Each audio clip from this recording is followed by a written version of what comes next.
Assalamualaikum warahmatullahi wabarakatuh.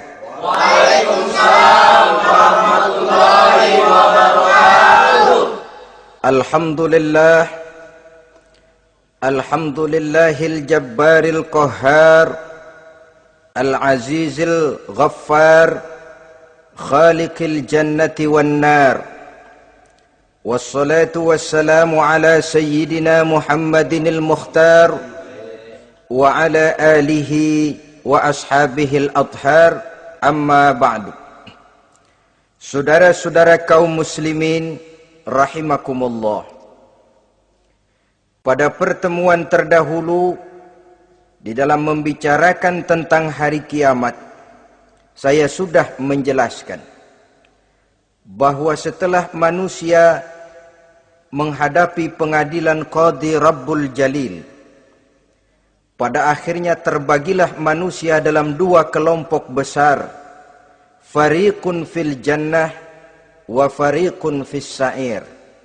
Sekelompok orang masuk ke dalam surga dan segolongan lainnya lagi masuk ke dalam neraka.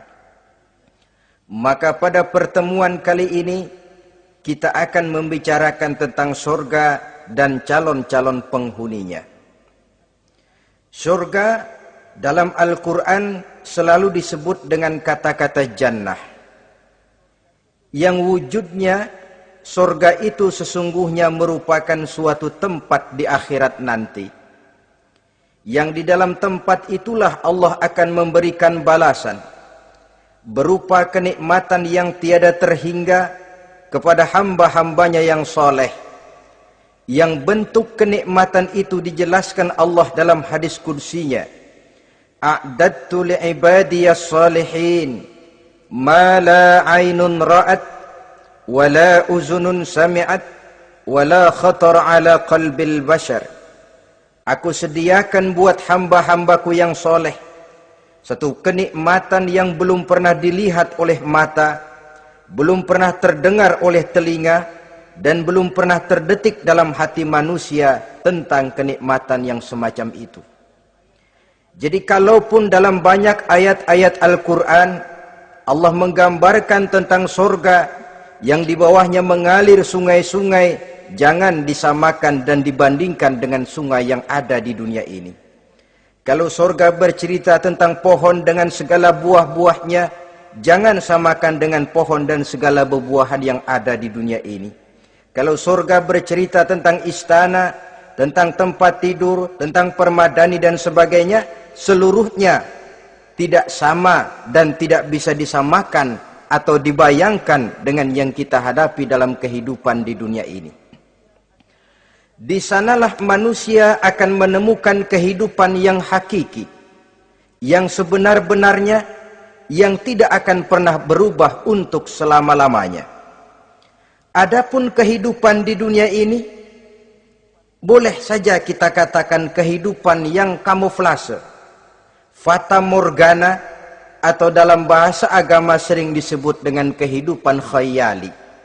Ia berubah, ia bertukar, ia berganti oleh pergeseran masa dan pertukaran waktu. Kita jadi orang kaya di dunia, bagaimanapun kayanya kita, kekayaan itu tidak lain adalah kekayaan khayali namanya. Hari ini dia kaya, besok dia boleh jatuh bangkrut. Tengoklah orang-orang kaya di dunia ini, yang tidak cuma sekedar memperkaya diri untuk dirinya sendiri saja, tapi kadang-kadang sudah mempersiapkan untuk anak-anaknya, untuk cucu-cucunya, untuk iparnya, untuk besannya, pendeknya untuk seluruh keluarganya. Tidak cukup harta cuma untuk 1, 2, 3, bahkan sampai 7 keturunan. Tidak cukup dengan uang miliaran, malah triliunan. Tidak cukup dengan punya tanah yang luas, malah gunung dibeli, laut dibeli, langit pun kalau dijual mau dibeli. Sudah melampaui batas yang dinamakan kewajaran, dihinggapi penyakit rakus bin serakah alias tamak, lalu menghalalkan segala macam cara untuk mencapai harta, padahal itu tidak lebih dari bayangan khayali. Harta yang banyak itu mampukah menolak penyakit yang hendak datang? Harta yang banyak itu, mampukah menahan tumbuhnya uban selembar di atas rambutnya? Harta yang banyak itu, mampukah mencegah sebuah giginya yang hendak permisi? Dan pada akhirnya, harta yang begitu banyak itu, mampukah menolak kedatangan malaikat maut? Sama sekali ternyata tidak. Itulah kekayaan khayali namanya. Karena itu orang yang terbuka mata hatinya, dia tidak hanya mengejar kekayaan khayali ini, dia mengejar kekayaan hakiki yang terpendam di dalam kepribadian berupa al-akhlaqul karimah. Akhlak dan budi pekerti yang terpuji yang menghiasi jiwa dan kehidupannya. Ada sifat sabarnya, ada sifat syukurnya, ada sifat qanaahnya, dan segala macam akhlak yang terpuji. Itulah kekayaan jiwa yang tidak bisa dinilai dengan materi. Kita punya pangkat, jabatan, kedudukan tinggi, pangkat apapun di dunia ini sesungguhnya tidak lebih dari pangkat khayali. Buktinya bahwa dia pangkat khayali, pangkat di dunia ini selalu ada bekasnya. Saudara kenal ada bekas camat? Ada? Ada bekas lurah, ada bekas gubernur, ada bekas menteri, ada bekas presiden. Hari ini dia lurah, besok bekas lurah. Hari ini dia camat, besok bekas camat. Hari ini dia menteri, besok bekas menteri. Pangkat khayali. Maka Quran menganjurkan jangan pangkat khayali yang kita kejar mati-matian. Sampai menggunakan sistem jilat atas, injak bawah, sikut kiri kanan, yang penting dapat kedudukan. Padahal itu tidak lebih daripada pangkat khayali. Quran menganjurkan carilah pangkat hakiki. Kedudukan di sisi Allah, maqam di sisi Allah, itulah pangkat yang sebenarnya. Apa jalan ke arah sana? Quran memberikan petunjuk. Wa minal laili fatahajjad bihi nafilatan lak asa ayyab'asaka rabbuka maqaman mahmuda. Di keheningan malam, dikala orang tidur nyenyak, bangunlah engkau tahajud kepada Allah Tuhanmu. Pasti kalau itu kau laksanakan, Allah akan menempatkan engkau di satu tempat yang terpuji, mendapat pangkat yang hakiki dan bukan sekedar pangkat khayali. Kita berusia muda, muda kita ini pun muda khayali. Berapa lama kita muda? Hari berubah jadi minggu, minggu bertukar menjadi bulan, bulan pergi datanglah tahun. Pergeseran masa dan pertukaran waktu membuat kita jadi berubah.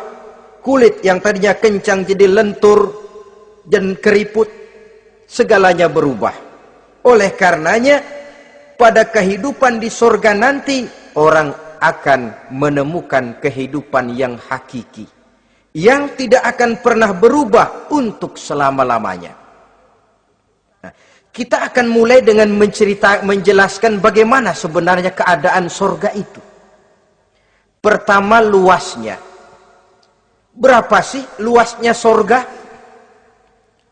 Dengan logika, sekarang ini dunia dihadapi dengan kekhawatiran terhadap peledakan penduduk yang nyaris tidak terkendali. 5 miliar lebih jumlah manusia yang nongkrong di permukaan bumi. Tapi sesungguhnya planet bumi yang kita tinggali ini cuma satu planet kecil dari 9 buah planet yang berada dalam sistem tata surya matahari yang lazimnya kita namakan galaksi. Selain tata surya matahari yang namanya galaksi itu, masih terdapat lagi galaksi-galaksi lain yang dengan sendirinya juga